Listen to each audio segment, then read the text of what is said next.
Voy a hablar esta mañana y quiero que usted busque su Biblia en Mateo capítulo 16. Aleluya. Mateo capítulo 16. Y quisiera compartir con ustedes el tema: ¿cuál es la misión de la iglesia? ¿Cuál es la misión de la iglesia? Cuando digo iglesia, no me refiero a un edificio, porque la verdad que un edificio de estos se les dice templo, auditorio y se le dice un montón de nombres. Pero la iglesia es usted. Amén. La iglesia es ese hermano que está a la par suya, esa hermana que está a la par suya. Nosotros somos la iglesia. ¿Quiénes son de la iglesia? Los que han aceptado y se han entregado a Cristo como su Salvador personal. ¿Qué vino a Jesús a formar? Jesús vino a formar la iglesia. Le digo una cosa, la iglesia de Jesús no tiene un nombre. No tiene un nombre. Simplemente es la iglesia. Algunos dicen, en mi iglesia es donde todo el mundo se salva. Fuera de mi iglesia o fuera de mi denominación, ya nadie se va a salvar. Y Jesús tampoco vino a levantar templos con columnas de mármol y vino a levantar edificios. Hay edificios que son levantados y dedicados a Dios y Dios no está en ese edificio. No está ahí. Porque Dios no habita en templos hechos por manos de hombres. Quiere habitar Dios, donde más quiere habitar Dios es en su corazón. Usted y yo somos el templo del Señor. Hay gente que no entraría a un templo diciendo malas palabras. Hay gente que no entraría a un templo con un cigarrillo en la boca. Hay gente que no entraría a un templo mal vestida o mal vestido. No lo entraría, dice, porque ese lugar es sagrado. Ahí no se puede entrar así. De hecho, ahí hay que entrar de puntillas a ese lugar, porque ahí está Dios, dice. Pero usted sabía que el templo donde Dios realmente quiere habitar y habita también es en nuestro corazón. Pero yo no fumo marihuana en un templo, no bebo guaro en un templo, no ando mal vestido en un templo, pero en la parte de afuera. Un día alguien vino aquí a hablar conmigo y estábamos hablando y él estaba muy enojado pero tan enojado que de un pronto a otro se le salió un mentonazo de mamá. Y me dijo, ay pastor, perdóneme, padre, y vino y se arrodilló aquí y le dijo, perdón Dios por haber dicho esa mala palabra, porque estoy en tu casa. O sea que la gente respeta más las cosas así que se pueden lo que usted tiene que respetar es esto. Entonces no lo lleve a beber guaro, no lo lleve a fornicar, no lo meta en adulterio, no le meta cigarro, no le meta marihuana, porque aquí, en este templo, es donde realmente vive el Señor. Aleluya. ¿Cuántos son templos del Espíritu Santo? Por eso usted con su cuerpo no puede hacer lo que le da la gana. Dice, ¿no sabéis que sois templo de quién? De Él. O sea que yo no soy dueño de mi cuerpo. Yo no soy dueño de mi cuerpo. Yo soy templo del Espíritu Santo. Entonces no puedo hacer con mi cuerpo lo que me da la gana. Este cuerpo es propiedad privada. Usted oye a las feministas diciendo: mi cuerpo es mío y yo hago con mi cuerpo y voy a abortar y voy a hacer esto y voy a hacer lo otro. Hágalo, métale todo lo que quiera, destrúyalo a su cuerpo, destruya su templo y verá las consecuencias más adelante. Pero cuando uno es templo del Espíritu Santo, ¿cómo vamos a coger el templo del Espíritu Santo? Y dijo Pablo, y que vaya y se acueste con una ramera. ¿Cómo vamos a coger el templo para eso? Qué lindo cuando uno viene a Cristo, ¿verdad? Y lo liberta de ese montón de cosas que uno es un ignorante en eso. A veces veo a los muchachos, hoy le meten guaro, mañana le meten marihuana, después están oliendo cocaína, luego están metiéndole la música que sea el templo de Dios, meten muchas cosas y de todo. Mas yo quiero decirles esta mañana que los que estamos aquí realmente, y mis hermanos que están en otros países y reunidos en otras iglesias, alabando y exaltando el nombre del Señor, somos la iglesia del Señor. Cuando Cristo venga, no se va a llevar este edificio. Este edificio se lo dejamos a los que se vayan a quedar, se lo regalamos. ¿Dicen amén? Ahí le dejamos los instrumentos, y ahí cuando Cristo venga no va a venir por un edificio, no va a venir por el dinero, no va a venir por sus joyas, no va a venir por otra cosa. A Cristo lo que le interesa es su vida, su alma. Es usted, es usted el más importante. Somos nosotros. Esa es la iglesia del Señor. En Mateo capítulo 16, vamos a leer desde el verso 13. Aleluya. Dice Mateo 16, verso 13: viniendo Jesús a la región de Cesarea de Filipo, preguntó a los discípulos diciéndole: ¿quién dicen los hombres que es el Hijo del Hombre? Ellos dijeron: unos Juan el Bautista, otros Elías y otros Jeremías o alguno de los profetas. Él les dijo: ¿y vosotros quién decís que soy yo? Respondiendo Simón Pedro dijo: tú eres el Cristo, el Hijo del Dios viviente. Entonces le respondió Jesús: bienaventurado eres, Simón, hijo de Jonás, porque no te lo reveló carne ni sangre, sino mi Padre que está en los cielos. Y yo también te digo que tú eres Pedro, y sobre esta roca edificaré mi iglesia, y las puertas del infierno o del Hades no prevalecerán contra ella. Y a ti te daré las llaves del reino de los cielos, y todo lo que atares en la tierra será atado en los cielos, y todo lo que desatares en la tierra será desatado en los cielos. Y ese verso 20 me llama mucho la atención, porque dice: entonces mandó a sus discípulos que a nadie dijesen que él era Jesús el Cristo. Esta pregunta que Jesús le hace a los discípulos, y lo comparan con los profetas como Jeremías del Antiguo Testamento, la respuesta de Pedro es sumamente interesante. Tal vez usted y yo, que somos de costarricenses, ticos, gentiles, tal vez no entendemos qué quiso decir Pedro cuando dijo: tú eres el Cristo, el Hijo del Dios viviente.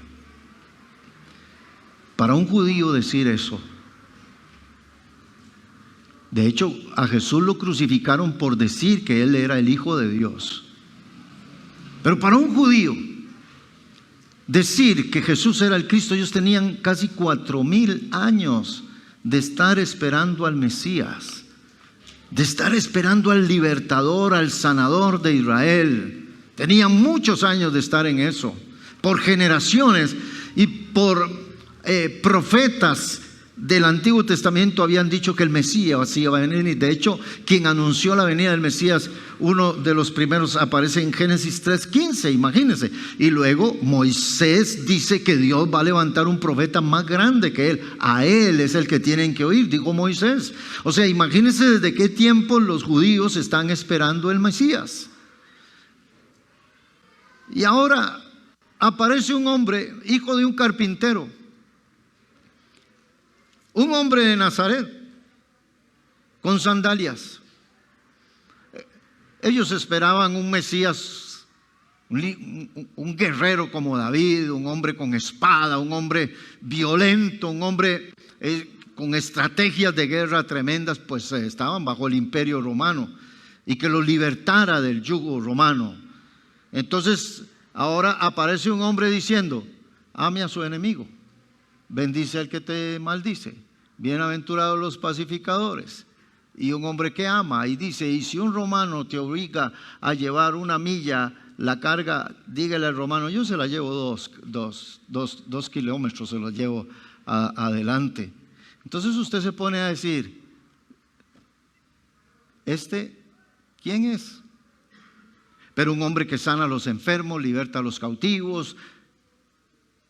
Y entonces Jesús le dice a Pedro, a sus discípulos, le dice: ¿quiénes dicen los hombres que yo soy?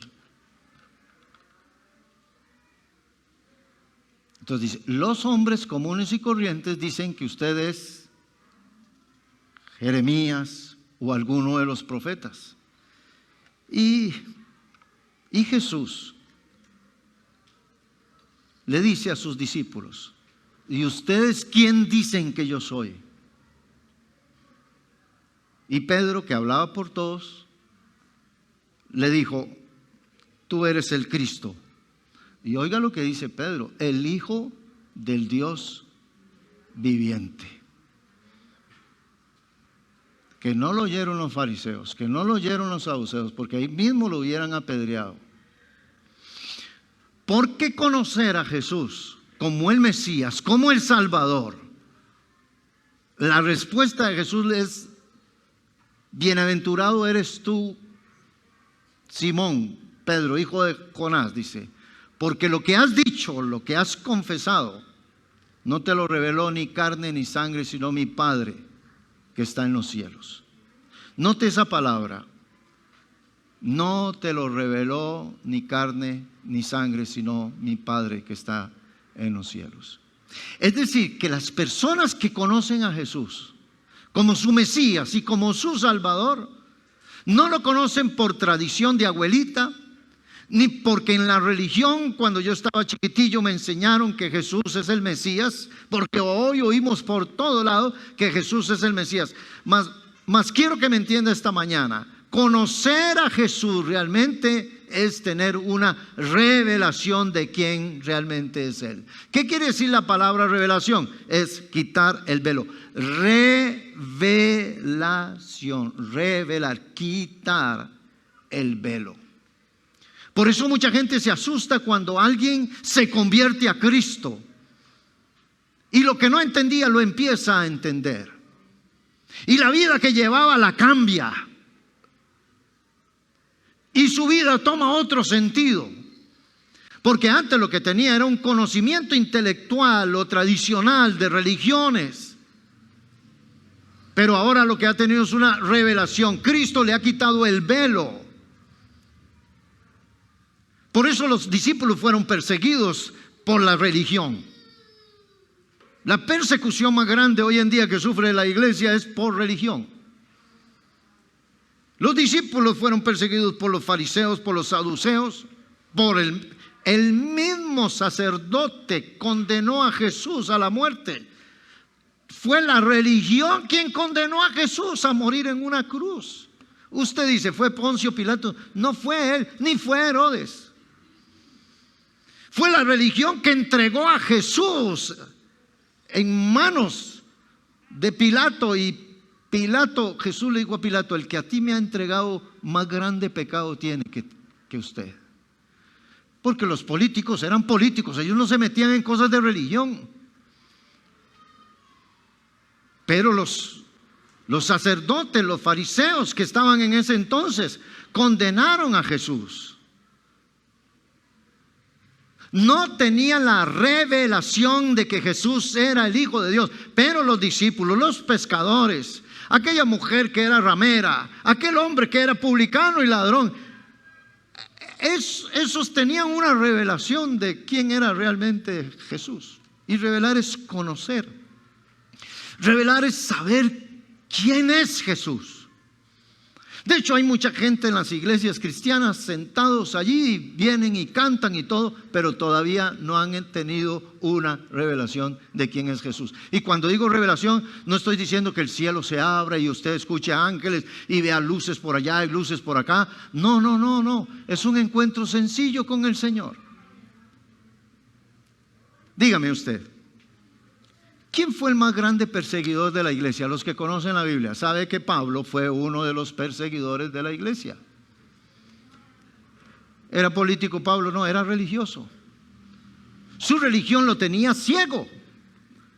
Pero cuando Cristo le abre los ojos, Pablo tiene un encuentro real con el Señor, y ahí es donde empiezan revelaciones del Señor Jesucristo al apóstol Pablo. ¿Pueden alabar al Señor? Entonces, hermano, veamos en estos versículos. Número uno, la iglesia tiene que moverse en tres cosas: en lo espiritual, en lo social, y vamos a ver si es cierto que hasta en lo político. Pero quiero pasar a una parte sumamente importante de este pasaje. Número uno, las personas que reconocen que Jesús es el Mesías, el Cristo, son aquellos que tienen una revelación del Señor. Amén. A ver, usted ha cantado canciones cristianas que no las entiende. Hay gente que canta canciones cristianas y dice, no la entiendo. ¿Sí? Había un muchacho que cantaba, oh Jerusalén, qué bonita eres, calles de oro, mar de cristal, y decía, ¿dónde queda esa ciudadela? ¿Dónde es ese barrio? Porque a veces la gente, por ejemplo, qué rico cuando cantábamos antes, la sangre de Cristo tiene poder, y entonces solo el que ha experimentado el poder de Dios sabe el poder que tiene la sangre de Cristo para lavar y limpiar pecados. Porque ha tenido una revelación. Encontrarse con Cristo es una experiencia con Él. Usted sabe, cuando yo era muchacho me llevaron a un retiro de jóvenes, tenía yo como 17 años. Y mi hermano, la verdad que me llevó asustado. Yo estaba decidiendo a ver si me iba para una fiesta o si me iba para el retiro de jóvenes. Era un retiro de 3 días. Era alejarme 3 días, viernes, sábado y domingo. Y cuando yo estoy así, asomado por la ventana, viendo a ver qué decido, me voy para la fiesta o me voy para el retiro de jóvenes, mi hermano se acerca por detrás y me dice, ¿a quién le va a hacer caso? ¿A Dios o al diablo? Y cuando yo oí diablo me asustó, entonces fui. Y me fui para el retiro. Cuando llegué al retiro y vi las muchachas que eran tan guapas, dije yo, así sí me hago hermano. Y digo, mire qué muchachas más guapas aquí, y voy a hacerme hermano. Estuve 3 días allí. El último día dijeron, pasen adelante, acepten a Cristo. Y me presionó la gente para que yo aceptara a Cristo. Y yo fui y acepté a Cristo. Porque me presionaron para ir a aceptar a Cristo. Y cuando bajé los 3 días de allí, seguí siendo no el mismo, peor.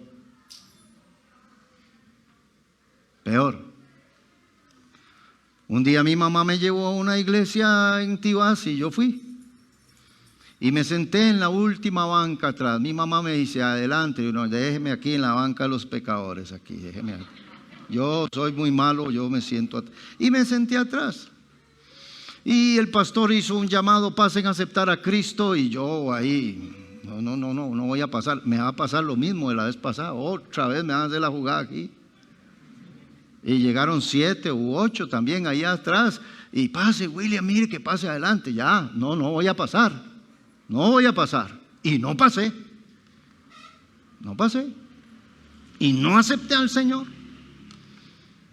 Escuchaba a un predicador en el Parque Central: venga, acepte al Señor, venga, pero yo le andaba cerca, usted sabe, porque no es cualquiera el que va a una iglesia. Una persona puede ir a una cantina felizmente y a una discoteca y a cualquier lado, pero a la iglesia hay una batalla tremenda. No sé si usted tuvo una batalla tremenda antes de venir a la iglesia, aunque cuando ya somos cristianos el lugar más bonito para venir es aquí, pero cuando uno no es cristiano, qué guerra, qué lucha. Me acuerdo cuando yo empecé a ir a la iglesia y hasta andaba un Nuevo Testamento pequeñito, escondido, despistado. Y yo volví a ver así para allá, si no había nadie que me estuviera viendo, y entraba soplado, ¿verdad? Les conté un día que a mí me daba vergüenza que me dijeran hermano, y todo el mundo le decía hermano a uno en la calle y se lo topaba hermano. Y yo decía, no, que nadie me diga hermano. Y cuando iba para el trabajo me monté al bus y me hace una señora desde atrás, y a las 6 de la mañana, cuando les va el bus así lleno: hermano William, que Dios lo bendiga. Y yo, Dios mío, qué vergüenza. ¿Por qué? Porque no hemos tenido una revelación en cánticos, en palabra, no hemos tenido un encuentro con el Señor. Mas hoy en día puedo decir, no me avergüenzo del Evangelio, porque es poder de Dios para salvación a todo aquel que cree. ¿Usted cree que a mucha gente no le costó? A mucha gente le costó demasiado. Dice que Jesús tenía discípulos así secretos también. Les costaba. Dice, no querían confesarlo por causa de los fariseos. Pero cuando ya uno conoce al Señor, hasta la vida llega uno a querer dar por el Señor. Así que estos versículos que leímos, número 1, nos enseña que las personas que conocen a Jesús como el Mesías, como el Cristo, son aquellos que tienen una revelación de Dios.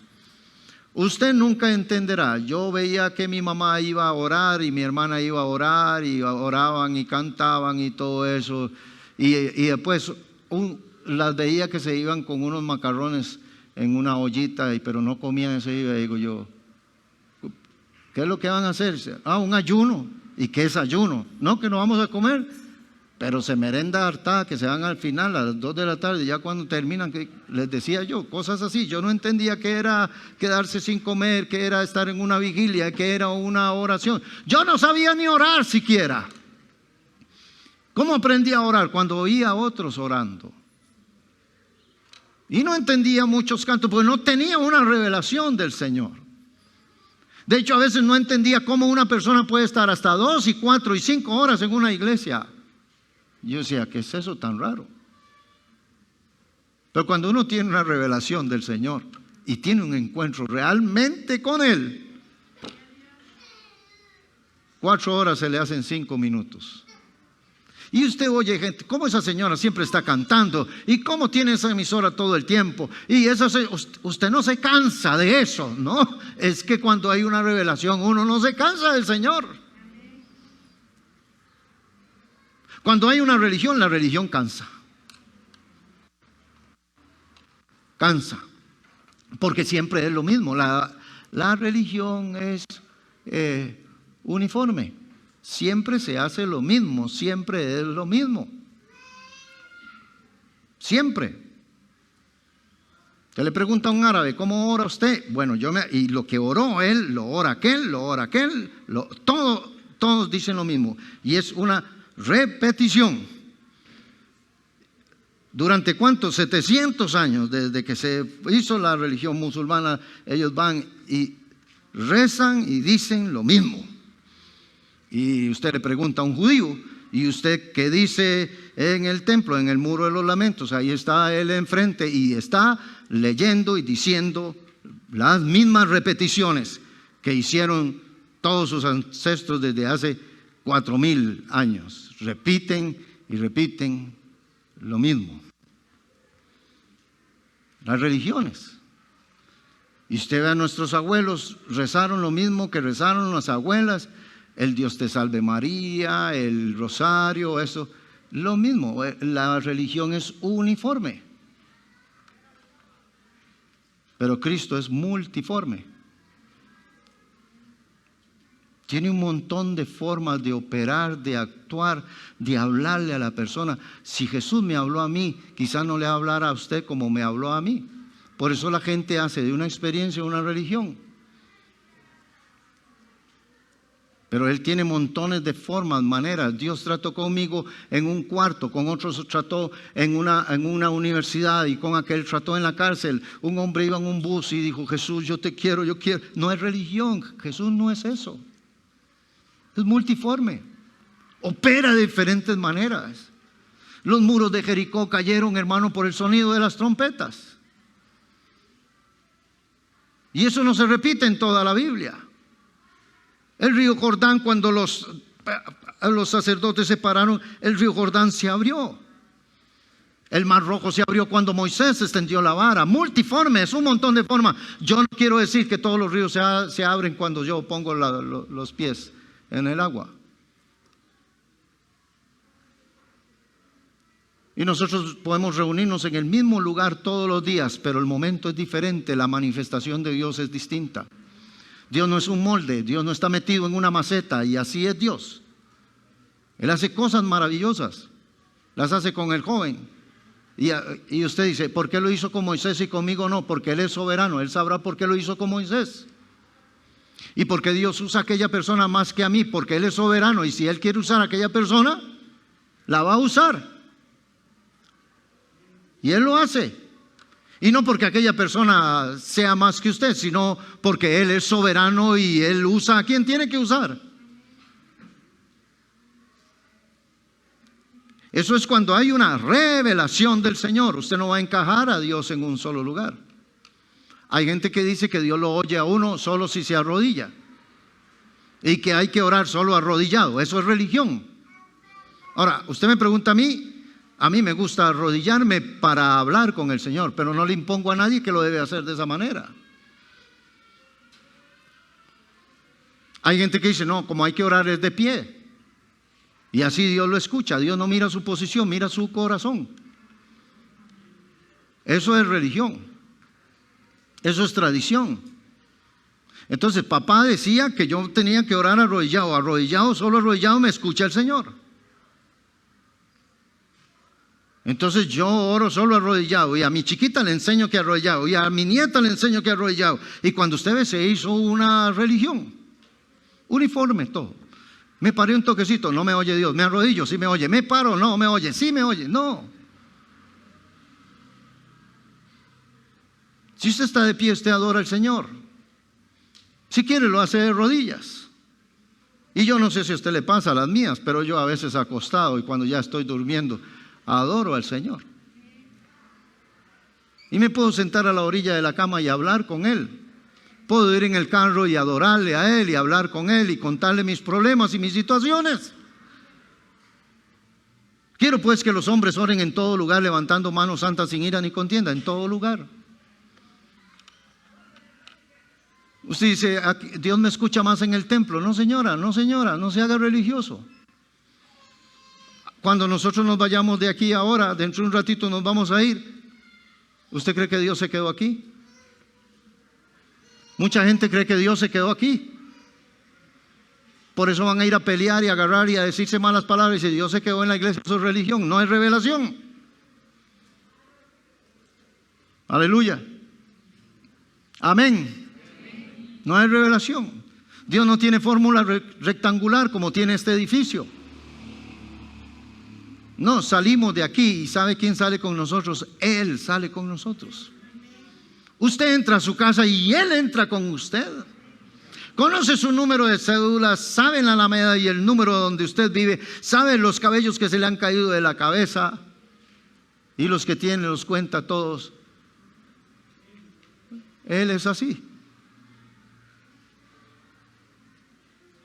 A veces la gente que cree que hablar con Dios es repetir cosas. Hablar con Dios es como hablar con un amigo. De hecho, la religión a veces dice: tenga cuidado, porque eso es intocable. Ahí no puede usted, porque ahí está Dios. No, la amistad de Dios es tan cercana. La religión mete miedo a Dios.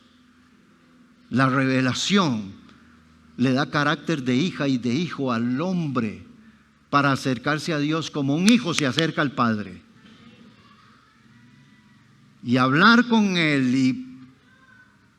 y no tener vanas repeticiones, sino a hablar realmente con Él.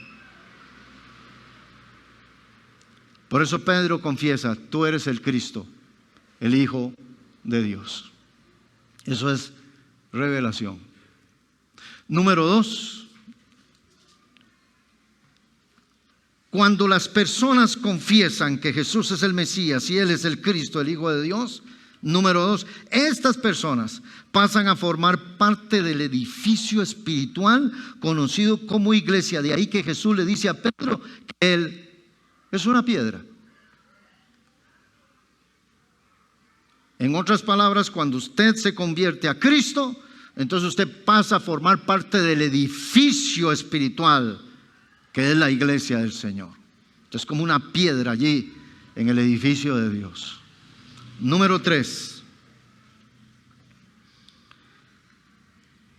Y refiriéndose Jesús a Él mismo, declara: sobre esta roca edificaré mi iglesia.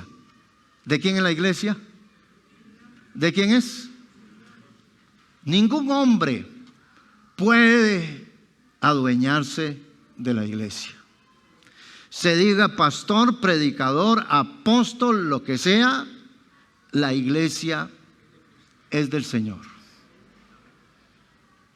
Es de Él. Él lo dice: sobre esta roca, refiriéndose a Él mismo, sobre esta roca edificaré mi iglesia. O sea, la base de la iglesia, el fundamento de la iglesia es Jesucristo. Por eso el infierno no podrá contra la iglesia. Aleluya. Amén. No podrá el infierno contra la iglesia.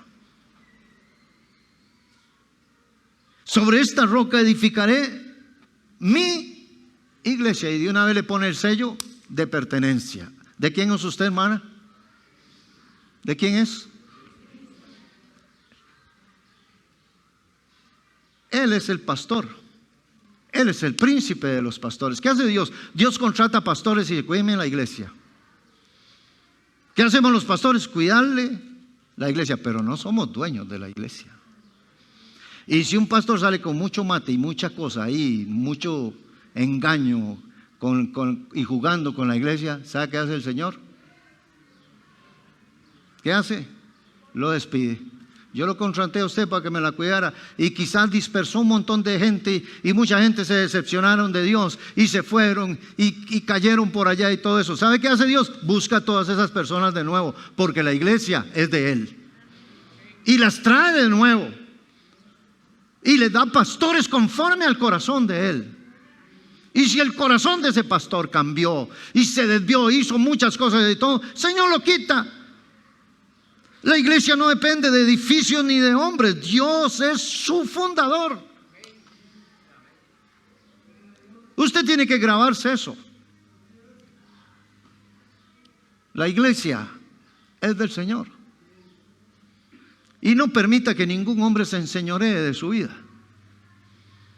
Deje que sea Jesús el que sea dueño de su vida. Y claro, déjese guiar, enseñar, porque también en el punto número 4 dice: es Jesús quien edifica su iglesia, quien levanta su iglesia a través de los ministerios. ¿Cuántos ministerios tiene la iglesia? 5. Apóstoles, maestros, profetas, evangelistas, pastores. Dios puso un equipo de hombres a través de todas las generaciones para levantar y para edificar a su iglesia. Su iglesia. Para eso contrató y les dio revelaciones a los hombres. Si usted me hubiera conocido antes de mis 22 años, yo jamás pensaba que yo podía ser un pastor. Pero Dios le cambia el corazón a los hombres y le pone un corazón nuevo. ¿Dónde está la iglesia? La iglesia está en todo el mundo. Está repartida en todo el mundo. En algunas ocasiones he ido a otros países y me encuentro con hermanos de iglesias. Y hay una iglesia de la cual casi nadie habla y es acerca de la iglesia perseguida. En este momento tenemos hermanos que no tienen edificios, no tienen nada. Su lugar de culto son las cárceles. Su lugar de culto es una casa porque no les permiten construir edificios. Pero esa es la iglesia. En este momento tenemos un montón de hermanos condenados a muerte, a la horca. Tenemos hermanos condenados a ser apedreados en diferentes países. En China tenemos muchos hermanos metidos en la cárcel por la causa de Cristo y ellos son la iglesia. En Corea del Norte tenemos cantidades enormes de gente metida en la cárcel por causa del Señor Jesucristo. Y ahí están predicando en la cárcel. Y ahí se vuelven valientes. ¿No cree usted que los hermanos que están en las cárceles están ahí así todos angustiados y diciendo, Señor, ayúdame a salir de aquí? No, son gente muy valiente. Son iglesia y están en ese lugar. A nosotros nos tocó vivir en este lugar y tenemos más libertad. Pero hay lugares donde la iglesia, aquí cerca de nosotros en Nicaragua, se está levantando también una cierta persecución contra la iglesia. En Cuba igual. Pero Jesús levantó su iglesia y la iglesia no va a desaparecer.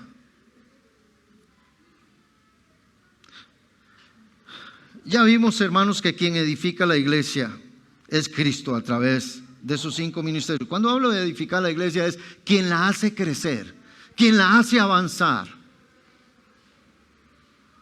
Número 5, lo dije, la iglesia es de Él, le pertenece a Él. Hay un versículo en Hechos 20:28, ¿quieren leerlo conmigo? Hechos capítulo 20. Hechos capítulo 20, versículo 28. Es que yo quiero que usted se aprenda estos versículos también. Y dice en Hechos 20, versículo 28. Dice así: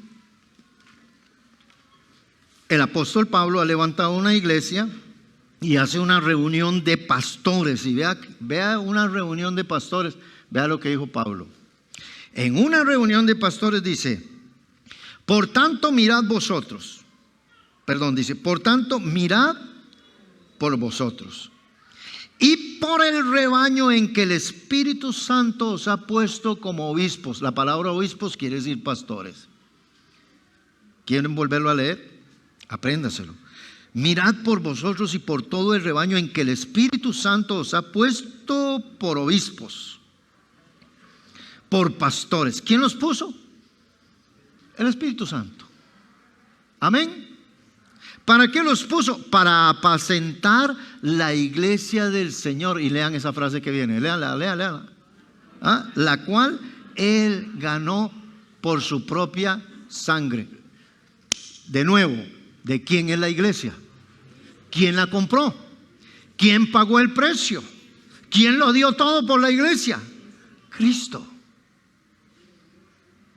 Y Pablo le hace una advertencia a ellos. Vea la advertencia que les hace. Porque yo sé que después de mi partida entrarán en medio de la iglesia o en medio de vosotros. ¿Qué van a entrar a la iglesia? Lobos rapaces que no perdonarán al rebaño. Verso 30. Oiga, y le dice, y de ustedes mismos, pastores, se levantarán hombres que hablen cosas perversas para, lean conmigo, arrastrar tras sí a los discípulos. De ellos mismos. ¿Detrás de quién se iban a ir? Dice, para arrastrar tras sí a los discípulos. O sea, ya no son seguidores de Cristo, sino que son seguidores ¿de quién? De hombres. Esos hombres los convirtieron en seguidores de hombres. Prepárese, hermana y hermano, para siempre seguir al Señor Jesucristo.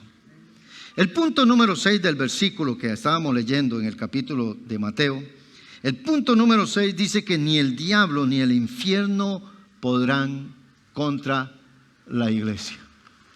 Hay un arma poderosa que tiene la iglesia, es la oración. Digan amén. La oración, sobre todas cosas la oración. Ni el diablo ni el infierno podrán contra la iglesia. Y número 7, la iglesia tiene las llaves del reino de Dios, es decir, tiene la autoridad delegada por Jesucristo. Y aquí es donde entra la labor de la iglesia. Y quisiera el próximo domingo continuar con este tema, pero voy a utilizar estos 5 minutitos que me quedan para decirles a ustedes, aquí es donde decimos, ¿para qué es la iglesia? ¿Cuál es la visión? ¿Cuál es la misión? Número 1, la misión de la iglesia. Léalo conmigo en Mateo capítulo 28. Vamos a buscarlo. Mateo capítulo 28. La misión de la iglesia. ¿Para qué Cristo levantó la iglesia? Y en Mateo capítulo 28, verso 18. Gloria a Dios. ¿Ya lo tienen? Dice, y Jesús se acercó y les habló diciendo, toda potestad me es dada en el cielo y en la tierra. Y aquí está la misión de la iglesia. Léala conmigo. Por tanto, id y haced discípulos, ¿a quién? A todas las naciones, bautizándolos en el nombre del Padre, del Hijo y del Espíritu Santo, y enseñándoles que guarden todas las cosas que os he mandado, y aquí yo estoy con vosotros todos los días hasta el fin del mundo. Solo con un propósito. Jesús levantó su iglesia y la levantó. ¿Y cuántos pueden decir yo soy iglesia del Señor? Oiga esto. Si usted es iglesia del Señor, hay una misión que Dios nos dio como iglesia a todos, y es predicar el evangelio a las demás personas. ¿Sabe por qué usted está aquí? Porque un día alguien le predicó. ¿Sí? ¿Amén? Un día alguien le predicó.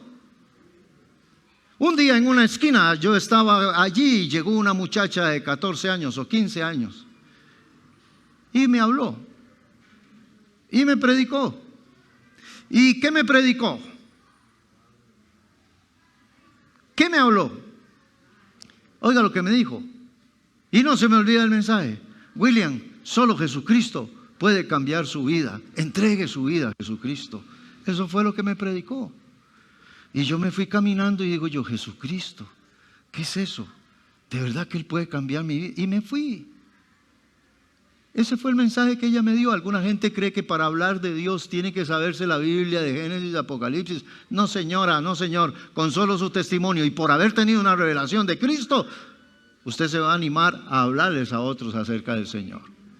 Porque usted, mire, la única deuda que la Biblia aprueba tener, que nosotros tengamos, es la que dijo Pablo: deudor soy a griegos y a no griegos, a judíos y a no judíos, yo soy deudor. ¿Y cuál es la deuda? Usted tiene una deuda. La iglesia tiene una deuda con el mundo. Lo que hicieron con usted, usted tiene que hacerlo con otro.